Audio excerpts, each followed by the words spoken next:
Assalomu alaykum, hurmatli ishqiboz. Infotime kanaliga xush kelibsiz. Klublar o'rtasidagi jahon chempionatining so'nggi turida Josep Gvardiola boshchiligidagi Manchester City Juventus bilan to'qnash kelib, yirik 5-2 hisobda muvaffaqiyatga erishdi. Ushbu bellashuv yakunlanganidan so'ng tashkil etilgan matbuot anjumanida Gvardiola bugungi uchrashuvdagi ikki markaziy himoyachi va zaxiradagi fullbeklar haqida ham o'z fikrlari bilan o'rtoqlashdi. Bugun bizda ikkita ajoyib markaziy himoyachi bo'ldi va yana to'rttasi zaxirada o'tirgan edi. O'tgan yili esa bizda faqatgina bitta zaxira himoyachimiz bor edi. Shuning uchun biz qiynaldik, mashq qila olmadik. Endi esa murabbiylar shtabi bilan o'z mashg'ulotimizni rivojlantirdik. Bu Angliya Premyer Ligasi, Yevropa va barcha musobaqalarda kurashib kattaroq natijalar qayd etish uchun yagona yo'ldir, deya ta'rif berib o'tdi ispaniyalik mutaxassis. Eslatib o'tamiz, shaharliklar jahon chempionatining guruh bosqichini birinchi o'rin bilan yakunlab, keyingi bosqichga yo'l oldi. Play-offda esa H guruhidan ikkinchi o'rin bilan chiqqan Saudiyaning Al Hilol klubi bilan to'qnash keladi. Bugun Neftchi tizimida yangi tayinlov amalga oshirildi.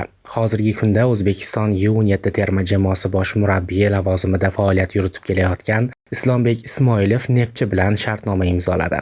Islombek Ismoilov 1992-yilda Marg'ilon shahrida tavallud topgan. Paxtakor jamoasi futbol maktabida ta'lim olgan. Murabbiylik faoliyatini 2015-yilda Yozyovon klubida boshlagan. 2018-yildan boshlab Oltiariqning Iftixor va Marg'ilonning Farovon, 2019-2021-yillarda Superligada Yaypanning Turon jamoasida ishlagan.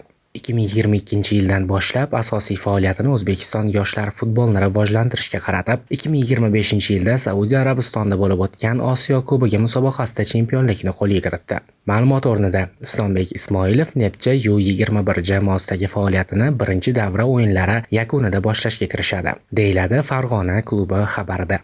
Roma hujumchisi Eldor Shomurodov faoliyatini A seriyada davom ettirishga qaror qilgan. Futbolchi Cremonesening taklifini qabul qilgan. A seriyaga qaytgan jamoa 29 yoshli hujumchining transferi uchun 8 million yevro to'lashga tayyor. Bu haqda Italiyaning Gazzetta nashri xabar bermoqda. Eslatib o'tamiz, Eldorga Cremonesedan tashqari Turkiyaning Istanbul, Başakşehir va Fransiyaning Rennes klublari qiziqish bildirgandi. Manchester Cityga egalik qiladigan City Football Group O'zbekistonda o'z klubiga ega bo'lishi mumkin. Bu haqda MOQ raisining birinchi o'rinbosari Otabek Umarov ma'lum qildi. Unga ko'ra, Abduqodir Husanovning transferi ortidan o'zbek futboliga qiziqish ortgan va ayni paytda klublarimizdan biri City Football Group tarkibiga qo'shib olish bo'yicha muzokaralar o'tkazilmoqda. Lekin Otabek Umarov bu aynan qaysi klub ekanligiga aniqlik kiritmadi.